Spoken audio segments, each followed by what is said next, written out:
ಈಗ ಅಡ್ಮಿಷನ್ ಟೈಮ್ನಲ್ಲೂ ಕೂಡ ಇವರೆಲ್ಲರೂ ಒಪ್ಕೊಂಡಿದ್ರು ನಾವು ಯೂನಿಫಾರ್ಮ್ ಹಾಕೊಂಡ್ ಬರ್ತೀವಿ ಅಂತ. ಆ ಟೈಮ್ನಲ್ಲಿ ಇಲ್ಲದೆ ಇರುವಂತ ಹಿಜಾಬ್ ಇಶ್ಯೂ ಸೊ ಸಡನ್ ಆಗಿ ಬಂದಿದೆ ಅಂತಂದ್ರೆ ಅದು ಬೇರೆ ಬೇರೆ ಅವ್ರು ಕುಮ್ಮಕ್ ಕೊಟ್ಟಿದ್ದಾರೆ ಅಂತ ಹೊರಗಡೆ ಏನೇ ಅದಕ್ಕೆ ಆರೋಪ ಪ್ರತ್ಯಾರೋಪಗಳು ಇದ್ರೂ ಕೂಡ ಕೋರ್ಟ್ನಲ್ಲಿ ಅದಕ್ಕೆ ಪೂರಕವಾಗಿರುವಂತ ಸಾಕ್ಷಿಗಳನ್ನ ಕೊಡಬೇಕಾಗತ್ತೆ.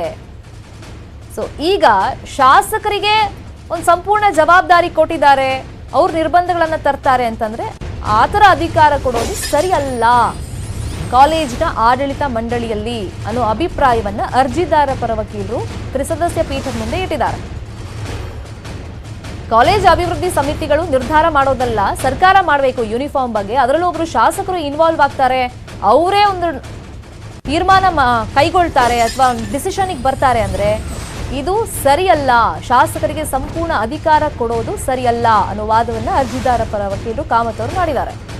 ಸಮವಸ್ತ್ರದ ಬಗ್ಗೆ ಏನೇ ನಿರ್ಧಾರ ಕೈಗೊಳ್ಳೋದಾದ್ರೂ ಕೂಡ ಸರ್ಕಾರ ಕೈಗೊಳ್ಳಿ, ಒಂದು ಸುತ್ತೋಲೆ ಹೊರಡಿಸ್ಲಿ, ಆದೇಶ ಹೊರಡಿಸ್ಲಿ.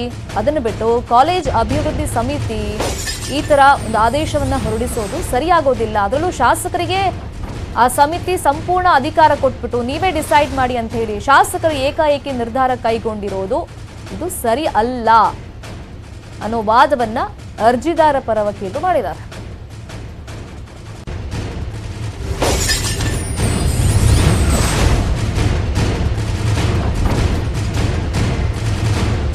ಈಗ ಶಾಸಕರು ಸರ್ಕಾರದ ಭಾಗ ಆಗಿರೋದ್ರಿಂದ, ಅದೇ ಪಕ್ಷದವರು ಆಗಿರೋದ್ರಿಂದ ಸರ್ಕಾರ ಬೇಕಾದ್ರೆ ಶಾಸಕರ ಅಭಿಪ್ರಾಯ ಪಡ್ಕೊಳ್ಳಿ.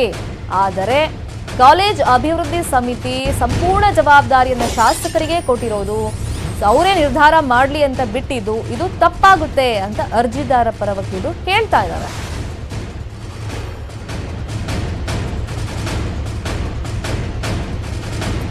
ಈಗ ಖಾಸಗಿ ಇರಲಿ ಅಥವಾ ಸರ್ಕಾರಿ ಇರಲಿ, ಶಾಲಾ ಅಭಿವೃದ್ಧಿ ಮಂಡಳಿ, ಕಾಲೇಜ್ ಅಭಿವೃದ್ಧಿ ಮಂಡಳಿ ಅಂತ ಇರುತ್ತೆ. ಅಲ್ಲೊಂದಿಷ್ಟು ಮೆಂಬರ್ಸ್ ಇರ್ತಾರೆ. ಅಲ್ಲಿ ಏನೇ ಒಂದು ವಿಚಾರ ಬಂದರೂ ಕೂಡ ಅಲ್ಲಿ ಚರ್ಚೆ ಮಾಡ್ತಾರೆ ಸದಸ್ಯರುಗಳು, ಒಂದು ನಿರ್ಧಾರ ಅಂತ ಕೈಗೊಳ್ತಾರೆ. ಇದು ಕೇವಲ ಖಾಸಗಿ ಅವರಿಗೆ ಮಾತ್ರ ಅಪ್ಲೈ ಆಗುತ್ತಾ? ಈಗ ಸರ್ಕಾರಿ ಸದಸ್ಯರು ಅಂತ ಯಾರಿರ್ತಾರೆ ಅಭಿವೃದ್ಧಿ ಮಂಡಳಿಯಲ್ಲಿ, ಅವರೊಂದು ನಿರ್ಧಾರ ಕೈಗೊಂಡ್ರೆ ಅದು ಆದೇಶವನ್ನ ಪಾಲನೆ ಮಾಡಬೇಕಾ ಬೇಡವಾ ವಿದ್ಯಾರ್ಥಿಗಳು? ಆ ಪ್ರಶ್ನೆ ಕೂಡ ಈಗ ಎದ್ದಿದೆ.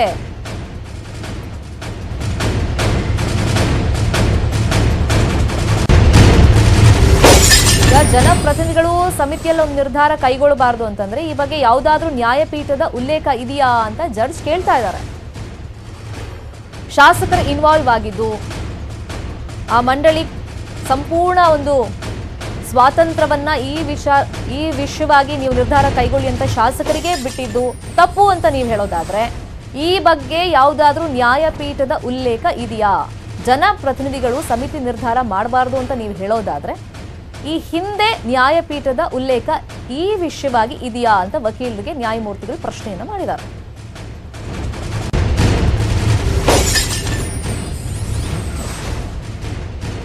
ಅದಕ್ಕೇನು ಉತ್ತರವನ್ನ ಈಗ ದೇವದತ್ ಕಾಮತ್ ಕೊಡ್ತಾರೆ ಅಂತ ನೋಡ್ಬೇಕಾಗತ್ತೆ. ಯಾಕಂದ್ರೆ ಅವ್ರು ಹೇಳೋ ಪ್ರಕಾರ ಸರ್ಕಾರ ಬೇಕಾದ್ರೆ ಶಾಸಕರ ಅಭಿಪ್ರಾಯ ಪಡ್ಕೊಳ್ಳಿ, ಅವರಿಂದ ಒಪಿನಿಯನ್ ಬೇಕಾದ್ರೆ ಪಡ್ಕೊಳ್ಳಿ. ಆದರೆ ಶಾಲಾ ಅಭಿವೃದ್ಧಿ ಮಂಡಳಿ ಅಂತೇನಿದೆ ಅವರು ಸಂಪೂರ್ಣವಾಗಿ ಶಾಸಕರ ಮೇಲೆ ಡಿಪೆಂಡ್ ಆಗಿದ್ದು ತಪ್ಪಾಗುತ್ತೆ. ಅವರೇ ಡಿಸೈಡ್ ಮಾಡಲಿ ಅಂತ ಅವ್ರಿಗೆ ಸ್ವಾತಂತ್ರ್ಯ ಕೊಟ್ಟಿದ್ದು, ಅವಕಾಶ ಕೊಟ್ಟಿದ್ದು ಕೂಡ ತಪ್ಪು ಅಂತ ಹೇಳಿದ್ರಲ್ಲ. ಹಾಗಾದ್ರೆ ಜನಪ್ರತಿನಿಧಿಗಳು ಸಮಿತಿ ನಿರ್ಧಾರ ಮಾಡಬಾರ್ದು ಅಂತ ನೀವು ಹೇಳೋದಾದ್ರೆ ಈ ಬಗ್ಗೆ ಯಾವುದಾದ್ರೂ ನ್ಯಾಯಪೀಠದ ಉಲ್ಲೇಖ ಇದ್ರೆ ಅದನ್ನ ಹೇಳಿ ಅಂತ ನ್ಯಾಯಮೂರ್ತಿಗಳು ಕೇಳಿದ್ದಾರೆ.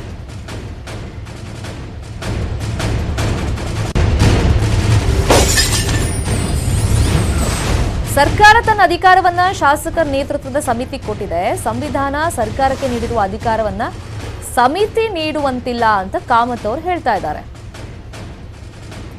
ಹಾಗಾದ್ರೆ ಕಾಲೇಜ್ ಅಭಿವೃದ್ಧಿ ಸಮಿತಿಯ ಅಧಿಕಾರ ವ್ಯಾಪ್ತಿ ಏನಿದೆ ಅನ್ನೋ ಪ್ರಶ್ನೆ ಕೂಡ ಈಗ ಉದ್ಭವವಾಗುತ್ತೆ.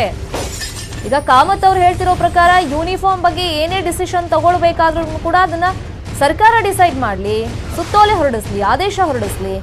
ಆದರೆ ಕಾಲೇಜ್ ಅಭಿವೃದ್ಧಿ ಸಮಿತಿ ಅದು ಶಾಸಕರ ಮೇಲೆ ಡಿಪೆಂಡ್ ಆಗಿ ನೀವೇ ಡಿಸೈಡ್ ಮಾಡಿ ಅಂತ ಹೇಳಿ ಅವರಿಗೊಂದು ಅಧಿಕಾರ ಕೊಟ್ಬಿಟ್ಟು ಈ ತರ ಏಕಾಏಕಿ ನಿರ್ಧಾರ ಕೈಗೊಂಡಿರೋದು ಸರಿಯಲ್ಲ ಅಂತ ಅವ್ರು ಕೇಳಿದ್ದಕ್ಕೆ, ಹಾಗಾದ್ರೆ ಜನಪ್ರತಿನಿಧಿಗಳು ಈ ತರ ಕಾಲೇಜ್ ಅಭಿವೃದ್ಧಿ ಸಮಿತಿಯಲ್ಲಿ ಇರಬಾರ್ದು ಅಂತಾದ್ರೆ ನೀವು ಹೇಳೋ ಪ್ರಕಾರ ಈ ಹಿಂದೆ ನ್ಯಾಯಪೀಠದಲ್ಲಿ ಎಲ್ಲಾದ್ರೂ ಉಲ್ಲೇಖ ಇದೆಯಾ ಅಂತ ಕೇಳಿದ್ದಾರೆ. ಸರ್ಕಾರ ಕೇವಲ ಸಮವಸ್ತ್ರದ ಅಧಿಕಾರ ಮಾತ್ರ ನೀಡಿದೆಯಲ್ವಾ ಅಂತ ಕೇಳಿದ್ದಾರೆ. ಈಗ ಸಂವಿಧಾನದ 25 ವಿಧಿ ಅಂತ ಏನ್ ಪ್ರಸ್ತಾಪ ಮಾಡ್ತಾ ಇದ್ದಾರೆ ವಿದ್ಯಾರ್ಥಿಗಳು ಹಿಜಾಬ್ ವಿವಾದ ಆದಾಗಿನಿಂದ, ಅದರಲ್ಲೂ ಕೂಡ ಒಂದಿಷ್ಟು ಎಕ್ಸೆಪ್ಷನಲ್ ಕೇಸ್ ಇದೆ. ಯಾವ್ಯಾವ ತರ? ಈಗ ನಮ್ಮ ಧಾರ್ಮಿಕ ಹಕ್ಕು ಸ್ವಾತಂತ್ರ್ಯ ನಮಗೆ ಸಂವಿಧಾನನೇ ಕೊಟ್ಟಿದೆ ಅಂತ ಇವ್ರು ಹೇಳ್ತಿದ್ದಾರೆ. ಅಂದ್ರೆ ಈ ತರ ಕಾನೂನು ಸುವ್ಯವಸ್ಥೆಯನ್ನ ಕದಡುವಂತ ಕೆಲಸ ಮಾಡಿದ್ರೆ ಸರ್ಕಾರ ಮಧ್ಯಪ್ರವೇಶ ಮಾಡಬಹುದು, ನಿರ್ಬಂಧ ವಿಧಿಸಬಹುದು. ಸಂವಿಧಾನದ 25ರಲ್ಲಿ ಅದ್ರ ಬಗ್ಗೆ ಉಲ್ಲೇಖ ಇದೆ. ಆದ್ರೆ ಈಗ ಮತ್ತೊಂದು ಪ್ರಶ್ನೆ ಎದ್ದಿದೆ. ಈಗ ಕಾಲೇಜ್ ಅಭಿವೃದ್ಧಿ ಮಂಡಳಿ ಅಂತಿದೆಯಲ್ಲ, ಒಂದು ಸಮಿತಿ ಅಂತ ಏನ್ ಮಾಡ್ಕೊಂಡಿರ್ತಾರೆ, ಸದಸ್ಯರಿರ್ತಾರೆ, ಏನೇ ವಿಚಾರ ಬಂದು ಚರ್ಚೆ ಮಾಡೋ ನಿರ್ಧಾರ ಕೈಗೊಳ್ತಾರೆ. ಅಂದ್ರೆ ಸರ್ಕಾರಿ ಕಾಲೇಜ್ಗಳಲ್ಲಿ ಶಾಲೆಗಳಲ್ಲಿ ಅದನ್ನ ಫಾಲೋ ಮಾಡ್ಬೇಕಾ? ಅರ್ಜಿದಾರರ ಪರ ವಕೀಲರು ಅದನ್ನ ಕೇಳ್ತಾ ಇದ್ದಾರೆ. ಸರ್ಕಾರ ಬೇಕಾದ್ರೆ ಮಾಡ್ಲಿ, ಆದರೆ ಈ ತರ ಮಂಡಳಿ ಅಂತ ರಚನೆ ಮಾಡಿಕೊಂಡು ಸದಸ್ಯರಿರ್ತಾರೆ, ಅದರಲ್ಲೊಬ್ರು ಶಾಸಕರು ಇರ್ತಾರೆ, ಅವ್ರು ಏಕಾಏಕಿ ನಿರ್ಧಾರ ಕೈಗೊಂಡ್ರೆ ಅದನ್ನ ಫಾಲೋ ಮಾಡಬೇಕಾ ಅನ್ನೋ ಪ್ರಶ್ನೆ ಕೂಡ ಉದ್ಭವ ಆಗುತ್ತೆ. ಅವ್ರು ಹೇಳಿರೋದು ಶಾಸಕರಿಗೆ ಸಂಪೂರ್ಣ ಅಧಿಕಾರ ಈ ಮಂಡಳಿಯಲ್ಲಿ ಕೊಟ್ಟಿರೋದು ಸರಿಯಲ್ಲ, ಯಾಕಂದ್ರೆ ಅವ್ರು ಸರ್ಕಾರದ ಒಂದು ಭಾಗ ಆಗಿರ್ತಾರೆ. ಇಲ್ಲ, ಅವ್ರಿಗೆ ಸಂಪೂರ್ಣ ಅಧಿಕಾರ ಕೊಟ್ಬಿಟ್ಟು ನೀವೇ ನಿರ್ಧಾರ ಮಾಡಿ ಅಂತ ಹೇಳಿರೋದು ತಪ್ಪು ಅಂತ ಅರ್ಜಿದಾರರ ಪರ ವಕೀಲರು ಕೇಳಿದ್ದಾರೆ.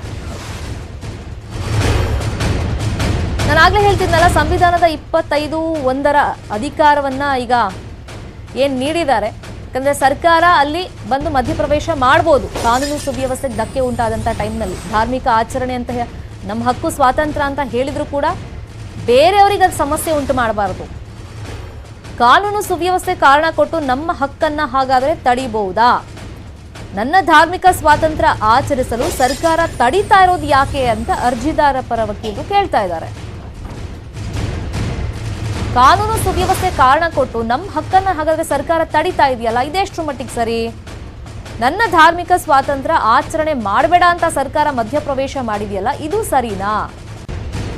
ಸಮಸ್ಯೆ ಆಗುತ್ತೆ ಅಥವಾ ಆಗ್ತಾ ಇದೆ ಅಂತ ಸರ್ಕಾರ ಎಲ್ಲೂ ಕೂಡ ಬಹಿರಂಗವಾಗಿ ಹೇಳ್ಕೊಂಡೇ ಇಲ್ವಲ್ಲ. ಏಕಾಏಕಿ ಒಂದು ನಿರ್ಬಂಧನೆಯನ್ನ ತರ್ತಾರೆ, ಬ್ರೇಕ್ ಹಾಕ್ತಾರೆ, ಒಂದು ಆದೇಶ ಹೊರಡಿಸ್ತಾರೆ ಅಂತಂದ್ರೆ ಇದೆಷ್ಟು ಮಟ್ಟಿಗೆ ಸರಿ? ಸಮಸ್ಯೆ ಆಗುತ್ತೆ ಅಂತ ಸರ್ಕಾರ ಬಹಿರಂಗವಾಗಿ ಎಲ್ಲೂ ಹೇಳ್ಕೊಂಡಿಲ್ವಲ್ಲ. ಸರಿ, ಸಂವಿಧಾನದ 25ನೇ ವಿಧಿಯಲ್ಲಿ ಕೆಲವೊಂದಿಷ್ಟು ಭಾಗಗಳಿವೆ, ಅದ್ರ ಪ್ರಕಾರ ಕಾನೂನು ಸುವ್ಯವಸ್ಥೆ ಧಕ್ಕೆ ಆದ್ರೆ, ಬೇರೆಯವ್ರಿಗೆ ಸಮಸ್ಯೆ ಆದ್ರೆ ಅದಕ್ಕೆ ನಿರ್ಬಂಧನೆಗಳನ್ನ ಹಾಕಬೇಕು, ಹೌದು. ಆದರೆ ಸರ್ಕಾರ ಎಲ್ಲೂ ಕೂಡ ಈ ಹಿಜಾಬ್ ವಿಚಾರ ಸ್ಟಾರ್ಟ್ ಆದ್ಮೇಲೆ ಬಹಿರಂಗವಾಗಿ ಇದರಿಂದ ಸಮಸ್ಯೆ ಆಗ್ತಿದೆ ಅಂತ ಎಲ್ಲೂ ಹೇಳ್ಕೊಂಡಿಲ್ಲ. ಅನವಶ್ಯಕವಾಗಿ ಇವರು ಧಾರ್ಮಿಕ ಆಚರಣೆಗೆ ಬ್ರೇಕ್ ಹಾಕಿದ್ದಾರೆ. ಅಂದ್ರೆ ಇದು ಎಷ್ಟು ಮಟ್ಟಿಗೆ ಸರಿ ಅಂತ ಕೇಳ್ತಾ ಇದ್ದಾರೆ ದೇವದತ್ ಕಾಮತ್ ಅವರು.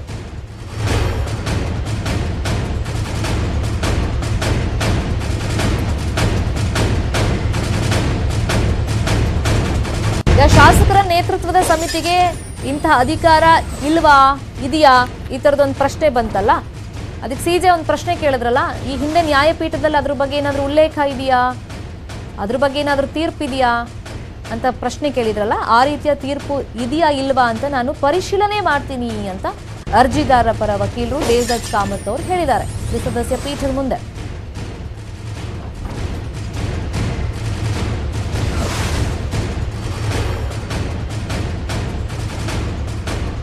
ಈಗ ಸರ್ಕಾರಕ್ಕೆ ಸಮಸ್ಯೆ ಆಗಿದ್ರೆ ಅಥವಾ ಸಮಾಜದಲ್ಲಿ ಅಶಾಂತಿ ವಾತಾವರಣ ಸೃಷ್ಟಿಯಾಗಿದೆ ಅಂತ